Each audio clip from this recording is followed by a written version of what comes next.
책과 함께하는 하루, 단잠 가족 여러분 안녕하세요. 오늘도 단잠에 찾아와 주셔서 감사합니다.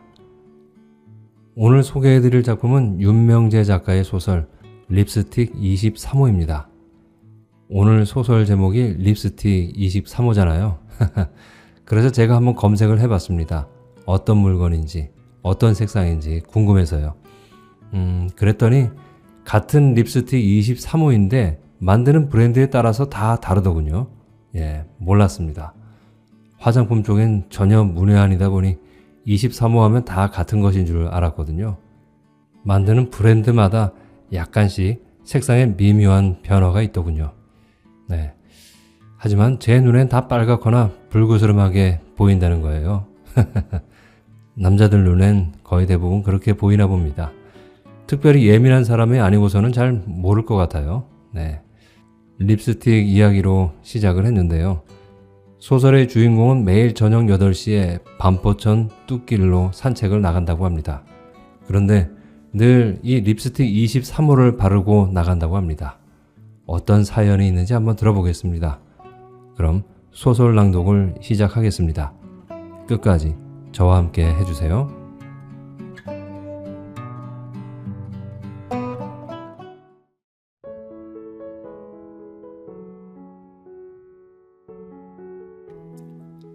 립스틱 23호 윤명재. 립스틱 23호 제목을 읽고 아름다운 예쁜 이야기를 연상하는 사람들이 있겠지만 그렇지 않다. 사람들은 소설이나 시를 읽을 때 혹은 그림을 감상할 때도 제목을 읽고 제목에 얽힌 갖가지 상상을 하므로 이 이야기의 제목에서 그 같은 연상으로 이어지는 것은 자연스러운 현상일 것이다. 그러나 이 이야기는 그저 밋밋한 이야기이다. 그보다는 구차스러운 변명이라고 말하는 것이 적절할 것이다.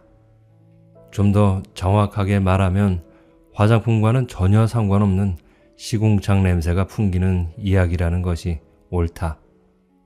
어쩌면 화장품과 시궁창 냄새를 분간 안으려는 사람들의 이야기일 수도 있다. 화장품 립스틱 광고에 등장하는 23호는 자줏빛에 가까운 검은 핏빛으로 립스틱을 상징하는 빛깔로 알려져 있지만 실은 거의 팔리지 않는 색이다. 까닭은 사진으로 볼 때는 매우 아름답고 관능적인 빛깔이지만 23호는 입술에 바르면 사진과는 달리 매우 우중충하게 변하기 때문이다. 나는 아무도 입술 빛깔을 알아보지 못하는 저녁 산책에 나서기 전에 꼭 23호를 바르는 버릇이 있다. 23호 립스틱을 바르게 된 배경을 설명하자면 함께 산책했던 사람들 이야기를 털어놓아야 할 것 같다. 그 사람들 이야기를 하기 전에 먼저 밝혀둘 것이 있다. 듣기 좋으라고 산책이라고 말하고 있지만 내가 매일 저녁 8시에 걷는 것은 가벼운 기분으로 이리저리 걷는 의미의 산책과는 엄연히 다르다. 한가하고 가벼운 기분도 아니고 우아한 걸음걸이로 걸으며 고상한 이야기를 나누며 사색의 시간을 보내는 것도 아니기 때문이다. 해가 진 저녁 8시에 나가는 것부터 산책과는 거리가 멀다. 저녁 8시는 산책하기에 적당한 시간이 못 되지 않은가? 내가 걷는 곳도 산책길로는 전혀 적합하지 않다. 드라마 작별에서 윤여정이 꺽꺽 울면서 걷던 아름다운 길도 아니고 유명한 작가 톨스토이가 산책했던 길처럼 백화나무가 무성한 곳도 아니다.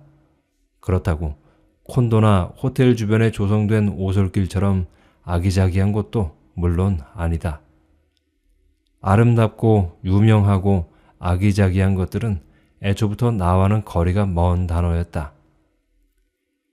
내 집의 창을 바라보며 걸을 수 있는 그곳은 반포천 뚜구의 일부인데 가로수 한 그루 없는 밋밋하며 때로는 개똥도 밟히는 시멘트 포장길이다. 밟히고 싶지 않지만 그 길의 다른 특징은 걷는 동안 시궁창 냄새를 반드시 맡아야 한다는 점이다. 반포천은 설해마을과 내가 사는 아파트 사이를 흐르는 한강의 지천이다. 아파트가 반포천이 바닥보다 낮은 곳에 지어져 있는지라 아파트 쪽으로는 높은 뚝이 쌓여 있는데 뚝은 아파트 단지 옆 유수지를 지나 한강까지 이어져 있다. 그 뚝의 일부분이 내가 산책하는 길이다. 뚝에서 내려다보면 반포천 물은 쥐털 빛깔이다. 시궁창 냄새는 개천에서도 올라오지만 유수지도 만만치 않게 냄새를 말아 올린다. 특히 유수지를 준설한 후에는 더욱 짙어 아파트 구석구석 시궁창 냄새가 들러붙는 것 같다. 처음 맞는 사람은 구역질을 할 정도다. 간혹 다른 동네에서 이곳으로 이사온 사람들이 놀라 관리실에 전화를 걸고 까닭을 묻기도 하지만 이들도 2, 3일만 지나면 오래전부터 이곳에서 살고 있는 사람들과 같이 공공연히 냄새를 문제 삼지 않는다. 시궁창 냄새는 호들갑이나 항의로 없어지지 않는다는 것을 깨닫게 된 때문일 것이다. 그리고 떠들어 보았자 누워서 침 뱉기이며 제닭 잡아먹는 격이라는 걸 그들도 금세 아는 것 같았다.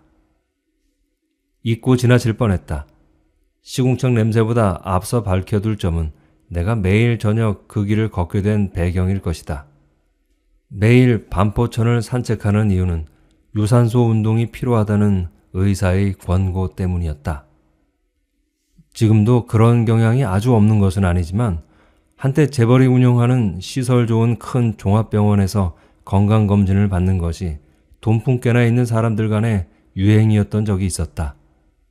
남편 회사에서도 임원과 그 부인들에게 건강검진을 받도록 주선해 주었다. 종합병원에서 실시하는 건강검진 비용은 일반 서민들에게는 다소 버거운 액수였던지라 우리 내외도 회사로부터 큰 대접을 받는 기분으로 건강검진을 받았다. 나는 그때 생애 처음으로 병원에서 사람 대접을 받았다.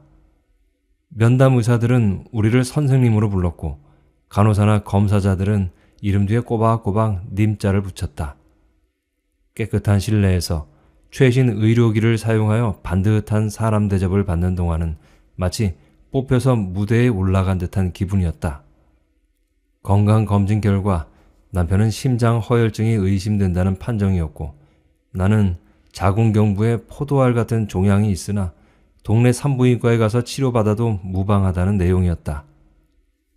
의사는 심장 허혈증은 증상이 심해지면 급사할 수도 있는 무시무시한 병인 만큼 철저한 추가 검진을 받으라고 남편에게 권했다. 건강검진 비용의 배에 달하는 검사비를 지불하고 남편은 심장에 필요한 검사를 모두 받았다. 결과는 염려와 달리 정상이었다. 나는 남편처럼 추가 검사를 받지는 않았지만 꾸준히 운동하지 않으면 다리가 무너져 앉은뱅이가 될 수 있다는 경고를 받았다. 그런 이유로 나의 산책은 한가하게 이리저리 걷는 것이 될 수 없었다. 앉은뱅이가 되지 않으려면 안간힘으로 매일 걸어야만 했다. 나는 사람들과 금방 친해지는 성격이 아니다. 사람들과 어울려 지내고 싶지만 그 방법을 잘 알지 못했다. 그래서 산책길에 마주치면 목례를 나누는 사람들은 덜어 있었으나 걸음을 멈추고 대화를 나누거나 함께 걷는 사람은 거의 없었다. 왜 새삼스레 이런 말을 하는지 모르겠다.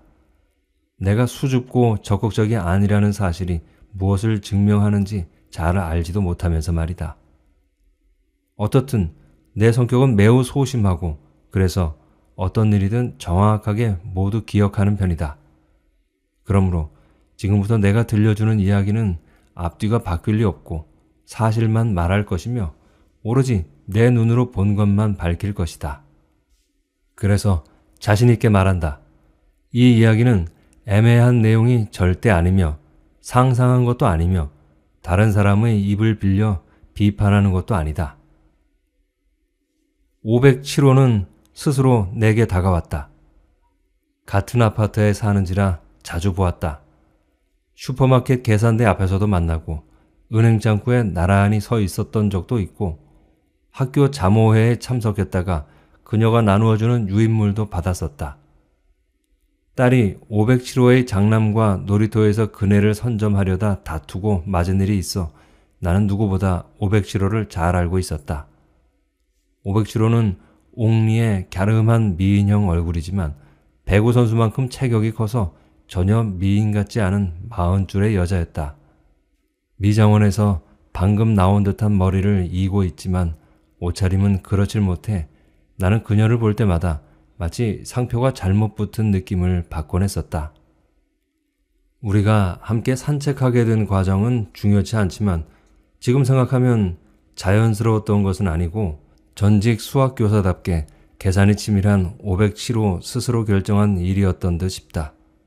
우리는 비 오는 날만 제외하고 매일 저녁 8시에 설해마을에서 건너오는 다리 바로 밑에 있는 파출소 앞에서 만나 함께 뚝 위로 올라갔다. 어쩌다 아파트 입구에서 만나는 날도 있지만 507호는 언제나 파출소 앞까지 묵묵히 앞서 걸었다. 앞서 걷는 그녀의 걸음은 배추빛 운동복과 더불어 매우 세련돼 보였다. 앞치마만 벗어던지고 운동화를 신고 나간 나와 비교할 때 그랬다. 507호는 열심히 걸었다. 걸음이 느린 나와 보조가 맞지 않는 때도 많았고 처음 며칠은 전혀 대화를 나누고 싶지 않은 마음이었던 듯 별로 말을 걸지 않았다. 507호가 내게 말을 건 것은 함께 산책한 지 일주일가량 지난 후였다. 혹시 자동차를 바꿀 생각은 없나요?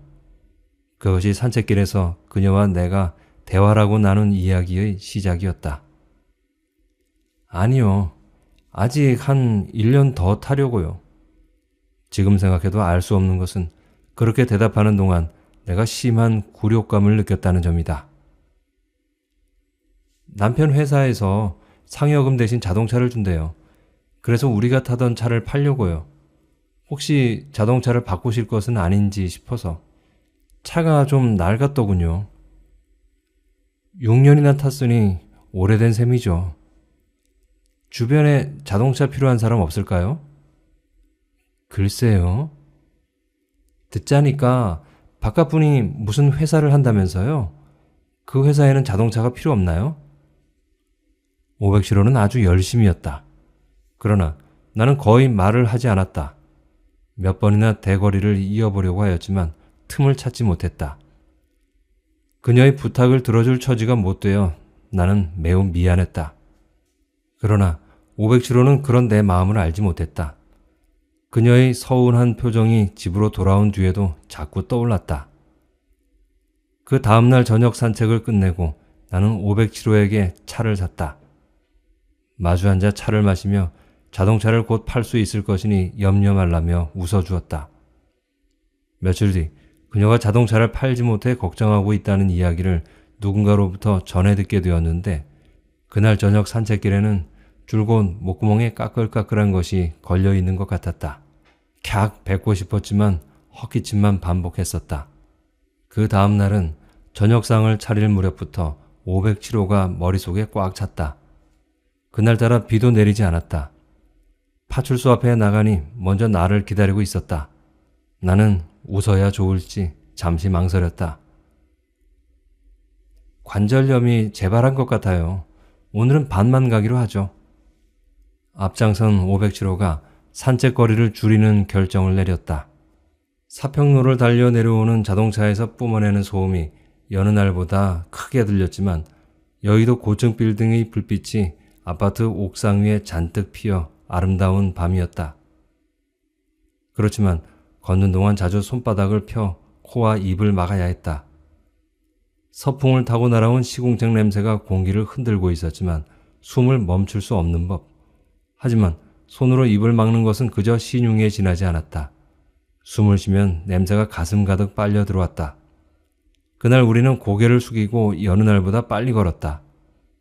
그날은 무슨 일이든 그르칠 일진이었던지 뚝에서 내려와 무심코 내가 먼저 내일 봐요 라고 말은 건넸다.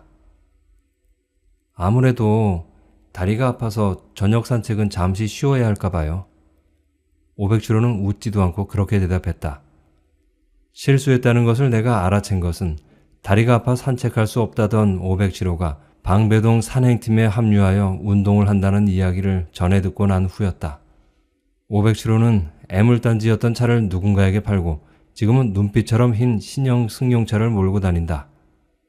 새 차를 운전하고 나가 세탁소에 맡긴 남편 와이셔츠도 찾아오고 양평에 가서 밥도 먹고 온다. 그 뒤 우연히 507호를 길에서 만났다. 미장원에서 나오는 길 같았다. 옥리를 죄다 드러내며 웃었지만 나는 외면했다. 그날 저녁 반장이 전화를 걸어와 이런저런 이야기 끝에 물었다. 요즘 무슨 안 좋은 일 있어요? 아니요. 왜요? 507호가 자기 표정을 보니 아무래도 무슨 속상한 일이 있는 것 같다고 걱정을 해서. 사람들이 모두 조금씩 닮아가는 까닭을 나는 그제야 알았다. 타자수끼리도 실수는 닮는다지 않던가. 반장의 염려에 나는 이렇게 대답했다. 507호가 누구예요? 누군지 모르겠는데? 아니, 우리 동해에 507호가 있나요? 6호가 끝줄 아니에요? 선배와는 그중 오랫동안 뚝길을 함께 걸었지만 같이 산책했다고 말하기는 좀 부적당한 상황이었다. 선배는 구민회관에 개설된 기체조 프로그램에 참가하고 있었는데 그곳에 가려면 뚝을 따라 걷다 반포천을 건너는 편이 가까웠다. 내가 산책 나가는 시간과 선배가 집을 나서는 시간이 같아 자연스럽게 얼마 동안 함께 걷게 되었던 것이니 그 상황을 두고 산책이라고 말하긴 좀 무엇하다. 어쨌든 선배는 운동복이 들어있는 큰 가방을 어깨에 메고 무척 빨리 걸었다. 급하게 불려가는 사람처럼 언제나 빨랐다. 선배는 잘 웃었지만 그 웃음은 언제나 억지로 긁어 모은 듯한 느낌을 주었다. 선배와 걷기 전까지 나는 선배가 직장 생활을 하거나 혹은 어딘가에 상점이라도 열고 있는 줄 알았다. 마치 직장에 다니는 사람처럼 보였기 때문이다. 내가 그녀를 선배라고 부르고 있지만 우리는 학교 동창은 아니다. 단지 나보다 나이가 많아 보여 선배로 불렀던 것이다. 이런 경우 형님이라는 호칭을 흔히 사용하지만 나는 그 호칭이 징그럽게 싫었다. 그래서 나이 많은 여성을 만나면 호칭을 생략하고 이야기를 시작했다. 그러나 둘뿐인 산책길에서는 상대방을 불러야만 하는 경우가 종종 있어 선배라는 호칭을 사용하게 된 것이다. 그러다 보니 다른 사람과 섞여 있을 때도 곧잘 선배라고 부르게 되었다. 선배도 그다지 싫지 않은 눈치였다. 정작 그 호칭을 문제 삼은 것은 아래층에 사는 증권회사 지점장 부인이었다. 지점장 부인은 기체조를 배우는 선배의 학교 후배였다. 뺑뺑이 돌리기 전에 선배와 같은 여학교를 졸업한 지점장 부인은 출신 학교에 대한 자긍심이 무척 강한 여자였다. 이웃 여자들을 대하는 그녀의 행동을 보면 자신이 다녔던 학교만 학교일 뿐 나머지는 죄다 공민학교 정도로 생각하는 것 같았다. 같은 줄 바로 위층에 사는 내게는 목례조차 않고 고개를 빳빳하게 세우고 지나치지만 선배에게는 언제나 상체를 깊숙이 숙여 정중하게 인사를 했다. 하지만 선배 바로 옆에 서 있는 사람들에게는 눈길 한번 주는 법도 없었다. 그래서 몇 해 동안 같은 아파트에 살았지만 그녀와 나는 변변히 눈 한번 마주치지 않고 살 수밖에 없었다. 그녀가 어느 날 느닷없이 내게 다가와 먼저 말을 걸었다. 자신의 학교 선배에게 내가 선배라고 부르면 듣는 사람들이 오해를 할 수 있다는 염려였는데 요지는 내가 자신들이 졸업한 명문 요고를 다녔다고 잘못 알려질 수 있으니 선배로 부르지 말라는 뜻이었다. 나는 그날 그녀가 매부리 코를 걸치고 있다는 사실을 알았다. 지금도 그녀 얼굴을 떠올리면 코가 가장 먼저 그려진다. 선배라고 부르지 말아요.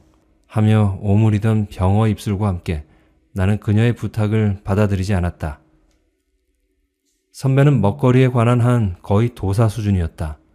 아는 것도 많았지만 솜씨도 좋았다. 그중 선배가 잘하는 요리는 돼지머리 편육이었다. 그것도 꼭 용인 푸죽간에서 돼지머리를 사다 만들었다. 머리를 사다 털을 깎아내고 서너 시간 푹 삶은 뒤 뼈를 발라낸 살코기를 눌러 만드는 더럽고 복잡한 과정을 거치는 돼지머리 편육을 한 달이면 2-3번씩 만들어 식구들에게 먹였다. 선배와 걷는 동안은 자주 이런 이야기를 들어야 했다. 산에서 두릅을 따와 김치를 담았다. 목동에 가서 만두를 사왔다. 휘경동 떡집에 다녀왔다. 그것만이 아니었다. 아파트 담과 뚝 사이 공터에 부추, 상추, 쑥갓 등도 길러 먹었다. 선배 이야기를 듣고 있자면 잠자는 시간을 제외하고는 거의 쉬지 못하는 것 같았다. 마치 일에 중독된 사람 같았다. 그래서인지 알 수 없지만 선배 몸에서는 늘 음식 냄새가 났다. 시큼하고 퀴퀴한, 마치 행주에서 나는 것 같은. 선배가 기체조를 시작한 것은 종합병원 원장으로 일하던 남편이 정년 퇴직하고 신도시에 개업을 한 뒤부터였다.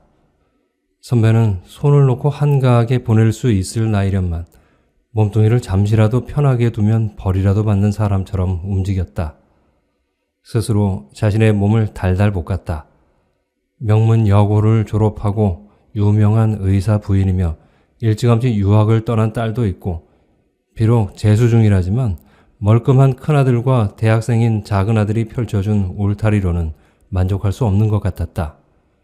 이제 생각하면 선배는 무엇이든 열심히 하였지만 자신이 무엇인지 혹은 무엇을 하고 있는지는 잘 몰랐던 것 같다. 그러나 이런 느낌은 선배와 함께 산책할 수 없게 된 뒤에 불현듯 찾아온 일종의 현상일 뿐, 함께 걷는 동안 내 안에서 자라났던 의구심은 아니다. 선배는 걸핏하면 시궁창 냄새를 맡으며 걷는 밋밋한 나무 한 그루 없는 시멘트 포장 뚝길을 너무 좋은 곳이라고 말했다. 선배가 너무 좋다고 하면 나는 입을 다물 수밖에 없었다. 달리 말하면 그녀가 상처를 입을 것 같아서였다. 선배도 대꾸를 기다리는 것 같진 않았다. 선배의 표정은 우리가 걷는 길이 시궁창 냄새가 나는 하천뚝 위라는 것을 잊고 있는 것이 확실했다. 오히려 선배는 장미 울타리 넝쿨을 한 손으로 젖히고 들어서 자갈이 깔린 길을 지나 화려한 정원수가 활 모양으로 이어진 길을 걷는 사람 같았다. 준설선이 떠있는 유수지조차 맑은 물이 고인 연못으로 착각하고 있는 것만 같았다. 저기 구름 좀 봐. 세상이 너무 멋있다.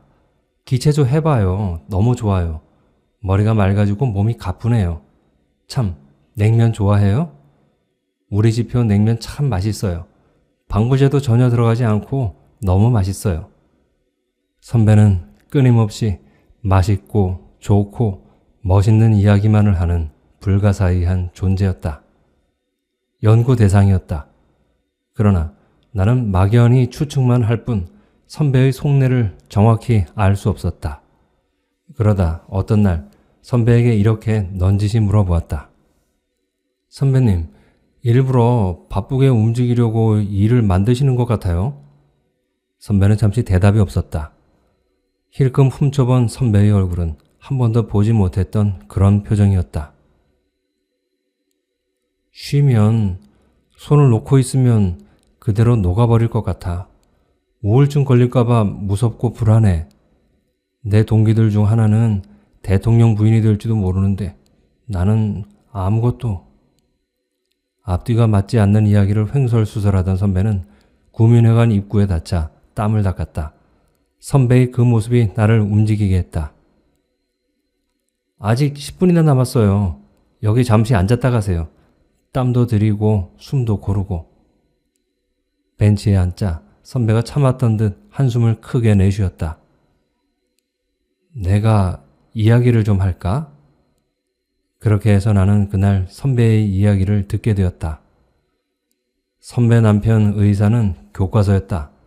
그 남자는 여자의 체중은 50kg이 넘어서는 안 되고 식사는 반드시 아내가 만들어야 된다고 믿는 사람이었다. 월급에서 일정액을 떼어 가난한 사람을 돕는 것을 생활의 신조로 삼았고, 어떤 것이 바른 삶인가 스스로 묻고 답을 얻었다 싶으면 그대로 실천하는 사람이었다. 2년에 한 차례 혹은 매년 남편의 부임지가 바뀌어 3남매는 핏덩이적부터 시댁에 떼어놓고 살아야 했다. 이후 집을 장만하고 식솔이 함께 모이자 문제가 생겼다. 장남이 학교 생활에 적응하지 못한 것이다. 장남에게 신경을 곤두세우는 동안 큰딸이 망가졌다. 고등학교 졸업 전에 가출한 딸은 아직 행방을 알지 못하고, 재수 중으로 알려진 장남은 사실은 대학병원 정신과 병동에 입원 중이었다. 의사인 남편은 병이 낫지 않을 것이라며 아들을 포기했지만 의사가 아닌 선배는 그렇게 할 수 없었다.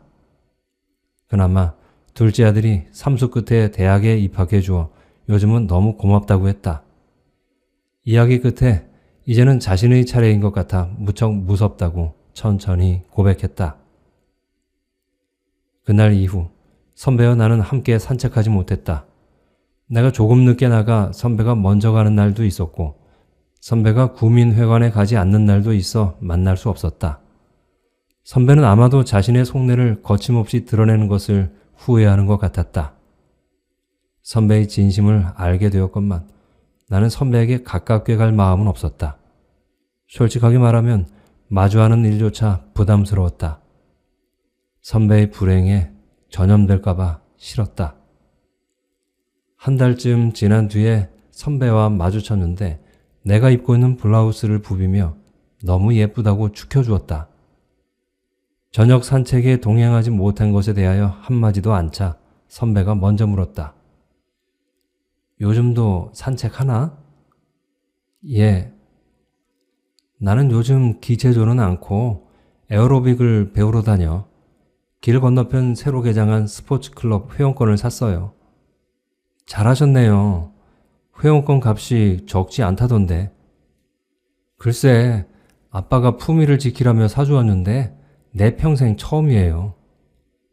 그 후에도 선배를 만났지만 어정쩡한 분위기는 그대로였지만 나는 달랐다. 처음 선배가 어색하게 웃었을 때는 서운한 마음과 동시에 내가 큰 잘못을 저지른 것 같아 불안했다. 그러나 지금은 선배의 그런 행동에 전혀 개의치 않는다.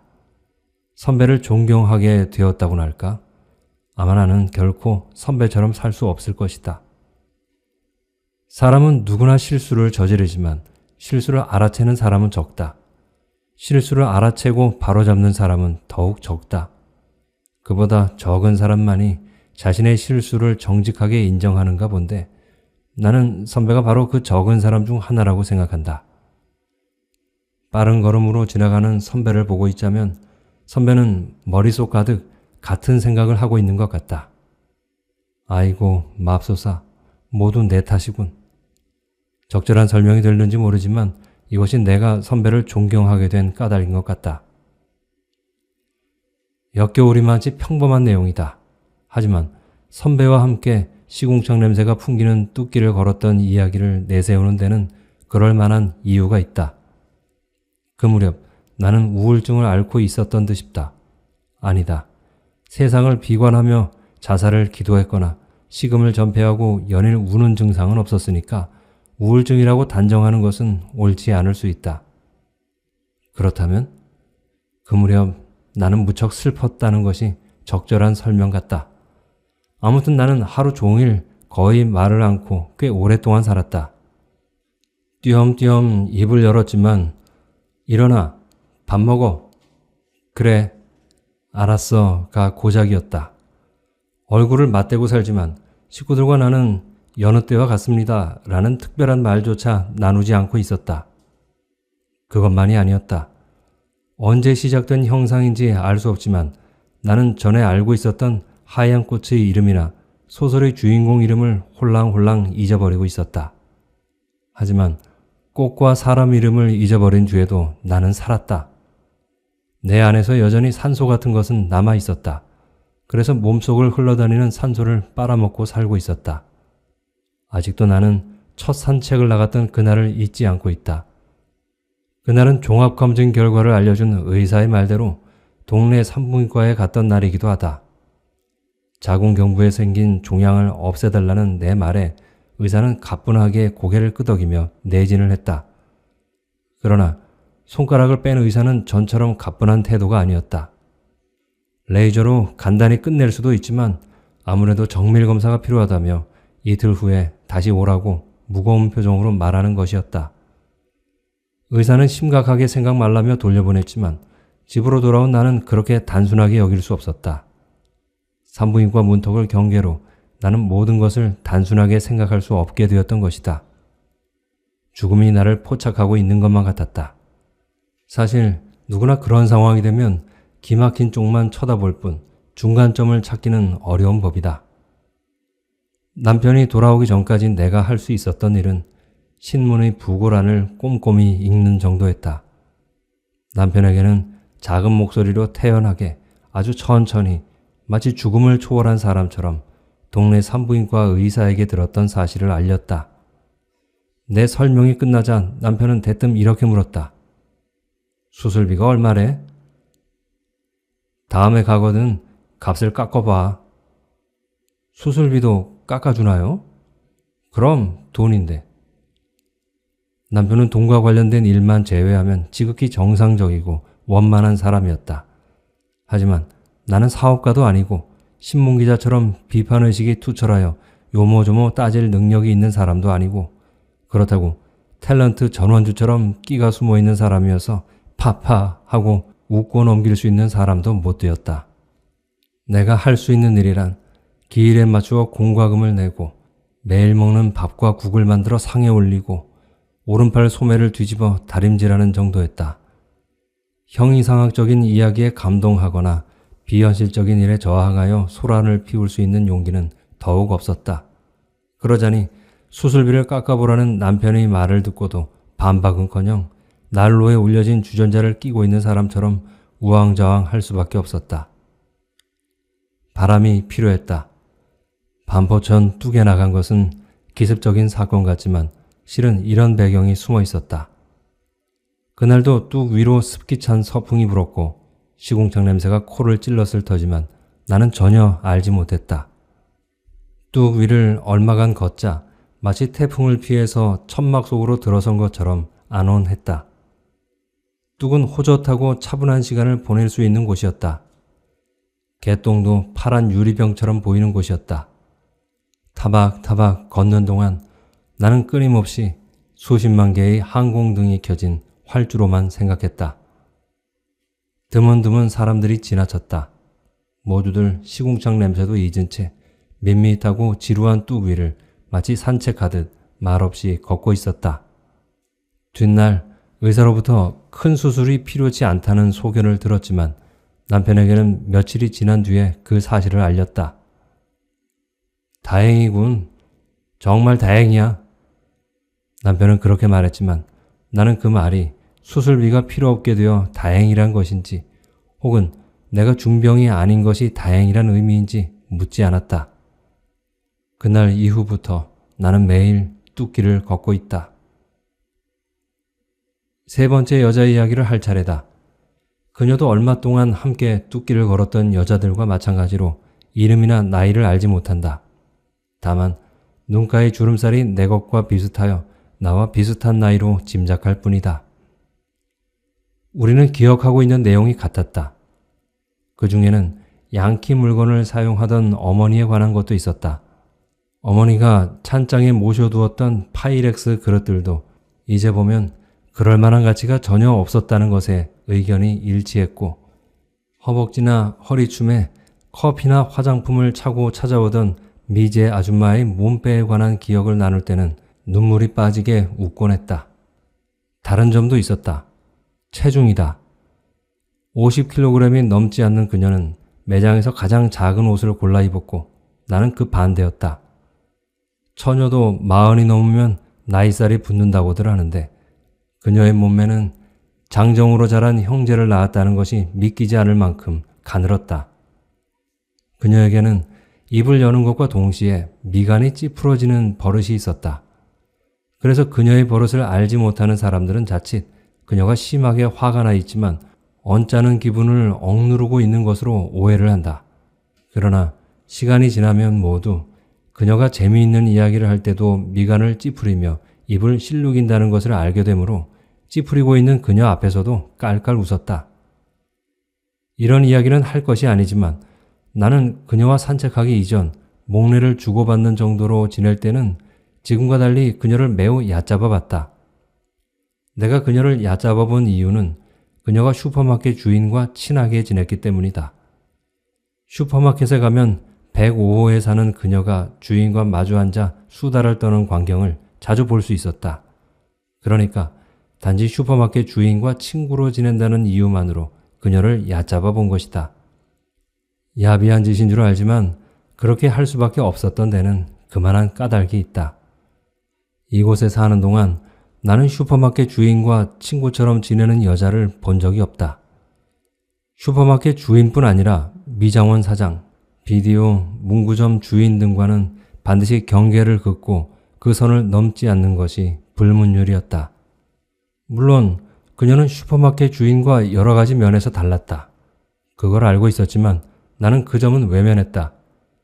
너저분한 구멍가게 주인에 지나지 않는 칠칠한 여편네와 너니 내니 하며 지내는 것만 끄집어내어 우습게 여길 구실로 삼았던 것이다. 어찌 보면 얌전한 품성과 바지런함, 사근사근한 말투의 105호를 공공연히 무시해보려고 시샘에 짓눌려 슈퍼마켓 주인과 잘 지낸다는 것을 핑계로 콱 무시하였는지도 모르겠다.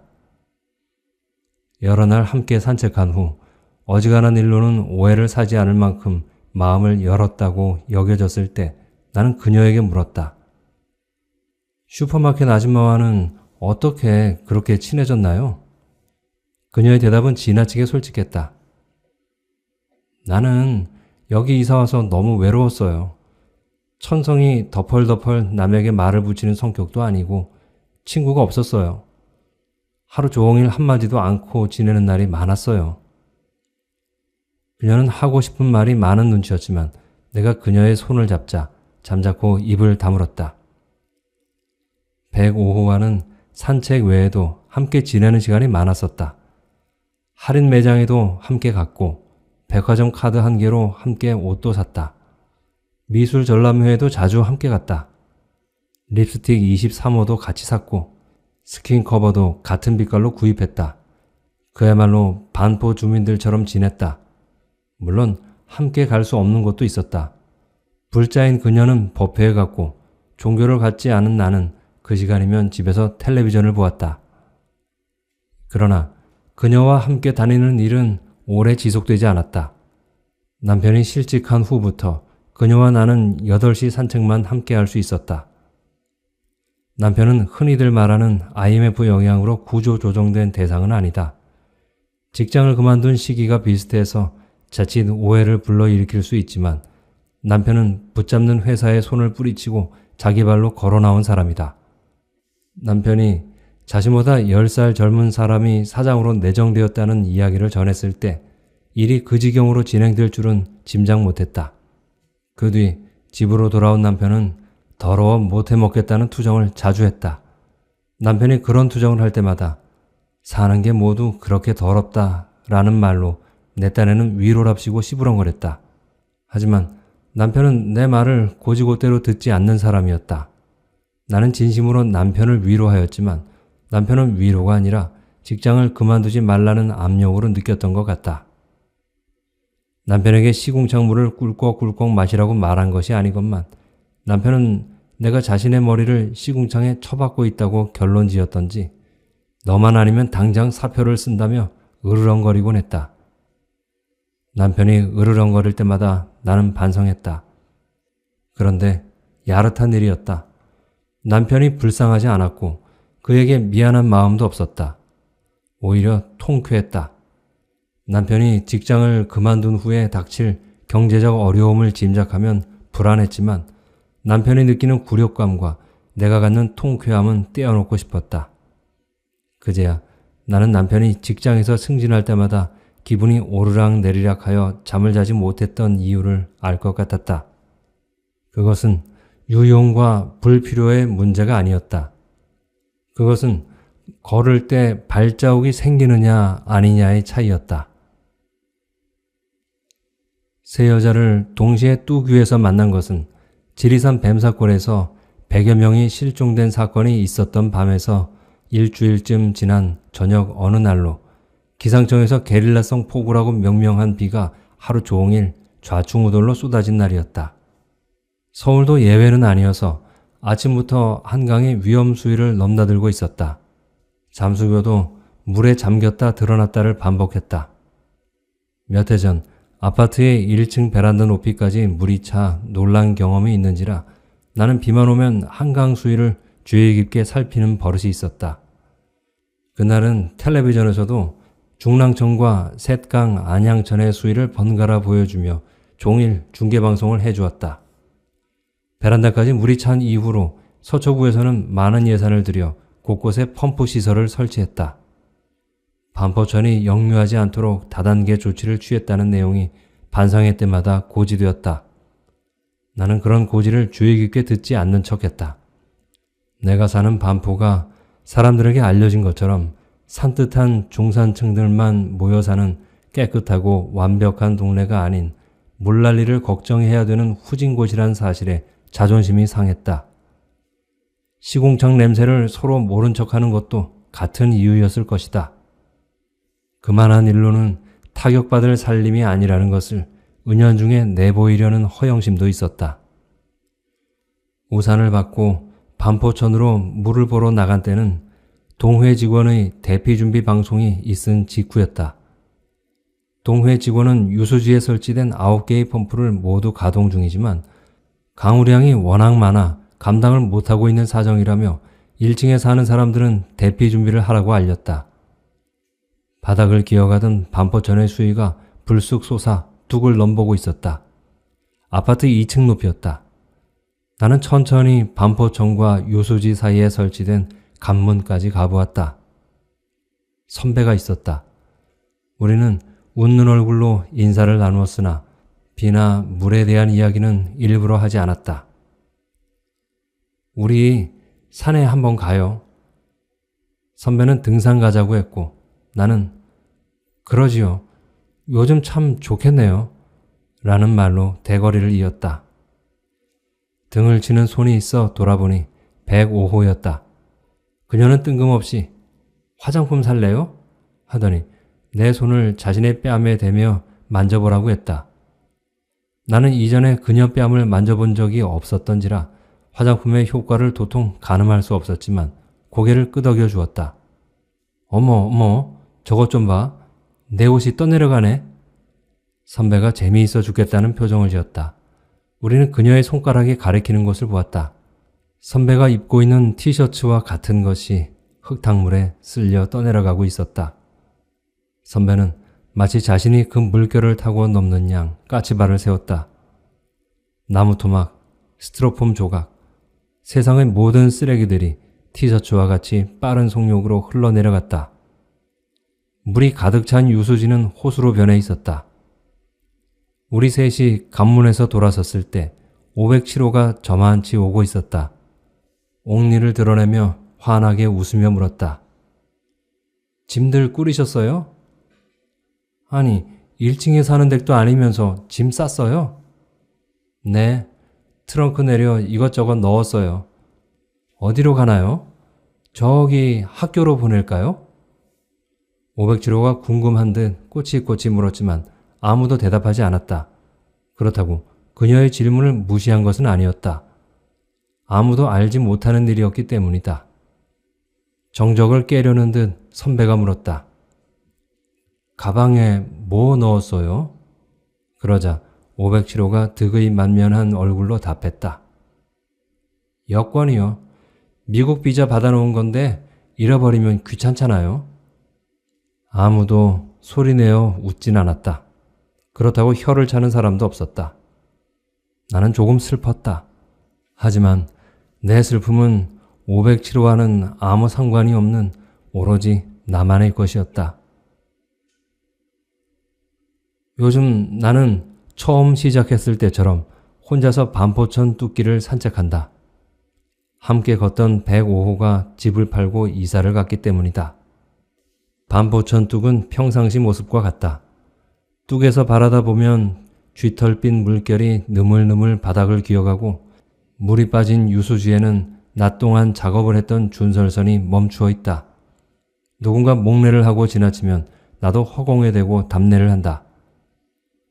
관문 가까이 가면 땀복의 바스락거리는 소리와 함께 거친 숨소리를 내며 걷는 부인이 지나간다.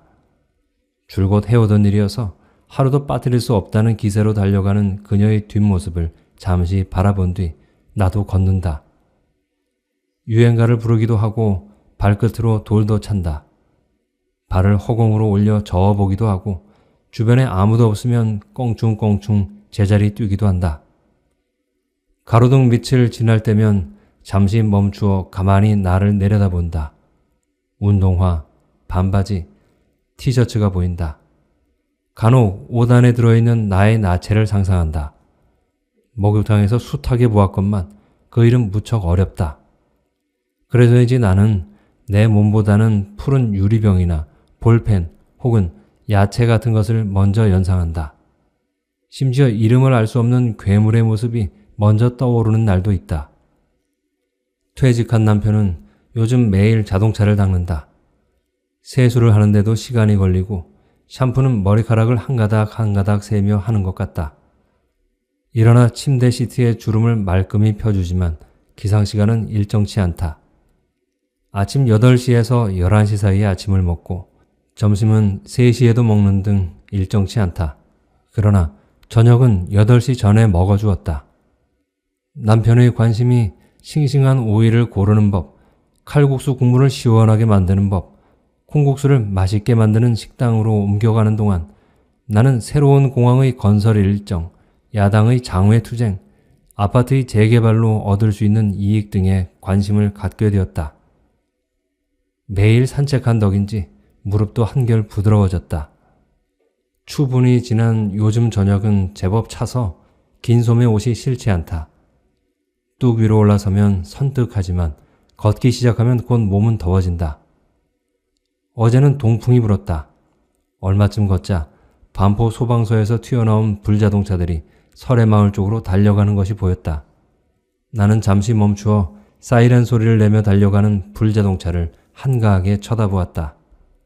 사이렌 소리가 멀어지자 사평로를 달려가는 자동차의 소음이 질세라 하늘로 뻗어올랐다. 몸을 돌리려는 찰나 팔이 간지러웠다. 놀라서 두 팔을 동시에 들어 올리는 순간 나는 미안하고 부끄러웠다. 놀란 내 몸짓은 흡사 지렁이나 뱀을 만졌을 때 같았지만 정작 나를 간지럽힌 것은 만개한 코스모스였다. 어두운 탓에 빛깔은 확실히 알 수 없었지만 코스모스 몇 송이가 얼굴을 한껏 쳐들고 달을 보고 있었다. 향기가 짙은 꽃이 아닌 줄 알았지만 나는 습관대로 상체를 숙여 향기를 맡는 신용을 했다. 그것이 꽃에 대한 예의려니 생각했다. 하지만 내가 맡은 것은 꽃향기가 아니라 시궁창 냄새에 가까웠다. 그러나 몸을 숙이고 숨을 들이쉬는 동안은 청신한 꽃의 전기를 빨아들이는 것 같았다. 뚝을 걸어가는 동안 자꾸 뒤를 돌아다보았다. 꽃이 보이지 않는 곳에서도 자꾸 뒤를 돌아보았던 탓인지 어젯밤에는 코스모스 꿈을 꾸었다. 꿈에 나타난 코스모스는 반포천 뚝에서 보았던 꽃 그대로였다. 그러나 꿈에 나타난 코스모스는 바람이 불 때마다 모양이 달리 피어났다. 선배 얼굴로 피었다가 105호가 되었다가 507호도 보였다. 남편 얼굴도 꽃이 되었다. 놀라서 눈을 부비고 다시 보려는 순간 잠에서 깨고 말았다. 그런 꿈을 꾼 때문인지 어젯밤에는 산책길에 만났던 세 여자와 있었던 일들이 자꾸 생각났다. 그래서 밋밋하고 지극히 당연한 이야기를 반복하게 된 것 같다. 믿기지 않겠지만 반포천 뚝에 피어있는 코스모스는 내가 남몰래 바르는 립스틱 23호 빛깔과 같다.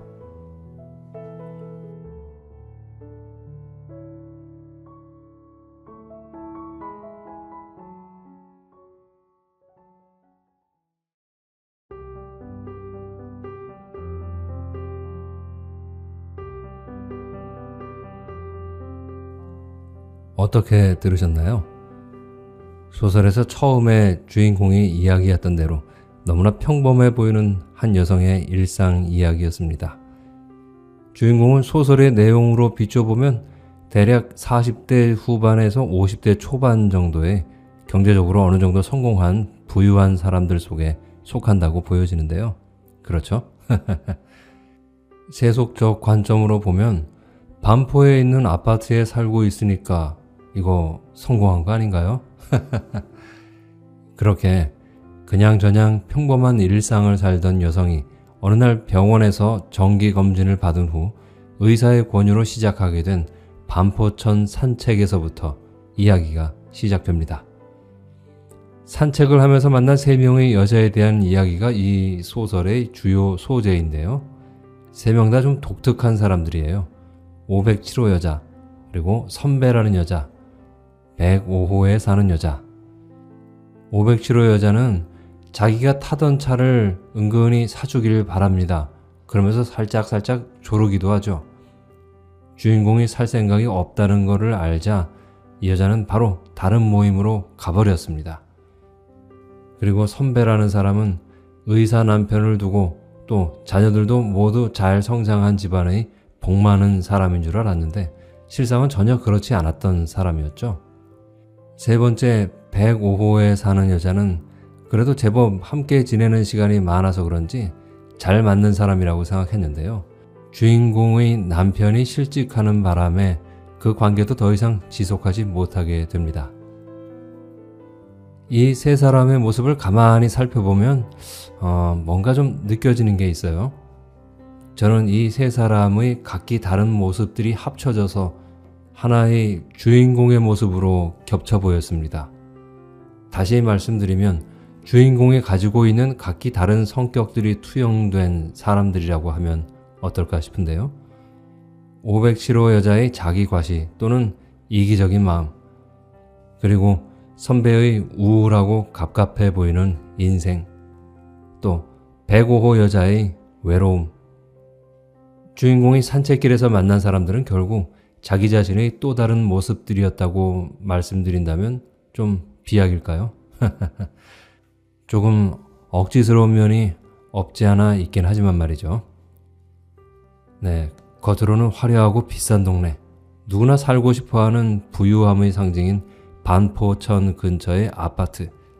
하지만 그곳의 내부에선 반포천의 썩은 시궁창 냄새가 진동을 하고 있다는 것은 립스틱 23호가 가진 상징성과 맞닿아 있다고 저는 생각을 했습니다.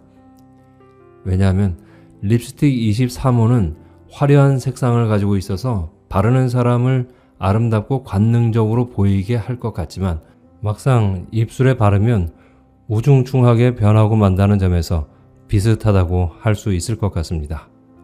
저는 이 두 개의 상징이 의미하는 것이 삶은 겉보기와는 다르고 또 어둡고 우울한 면도 같이 있다라는 것을 말하는 것 같습니다. 삶이 항상 밝은 면만 보이지 않듯이 또 어두운 면도 늘상 있는 게 아니죠. 어두움과 밝음은 동시에 같이 붙어 있는 거니까요. 그것을 주인공도 알아가는 중입니다. 주인공이 시궁창 냄새를 맡으면서도 반포천을 오늘도 꾸준히 산책을 하는 이유를 저는 어두운 면의 자신과도 화해를 하고 싶은 그 마음 때문이라고 생각을 했습니다. 자신의 밝고 어두운 양면적인 삶과 화해를 해야 비로소 스스로에게 좀 더 관용을 베풀 수 있을 것입니다. 소설의 마지막 부분에서 여자의 꿈속에서 반포천 뚝에 피어난 코스모스를 보게 된 것은 둘 사이의 화해를 의미하는 일종의 선물은 아닌가 싶습니다. 이젠 온전한 나 자신으로 잘 살아갈 수 있다는 그런 의미겠죠. 여러분들 생각은 어떠세요? 지금까지 단잠의 아주 주관적인 감상평이었고요. 윤명재 작가의 립스틱 23호를 읽어드렸습니다. 저는 책과 함께하는 하루 단잠이었습니다. 오늘도 행복한 하루셨길 바라고요. 그럼 저는 다음 시간에 또 뵙겠습니다. 행복하고 편안한 시간 보내세요. 다음에 또 봬요.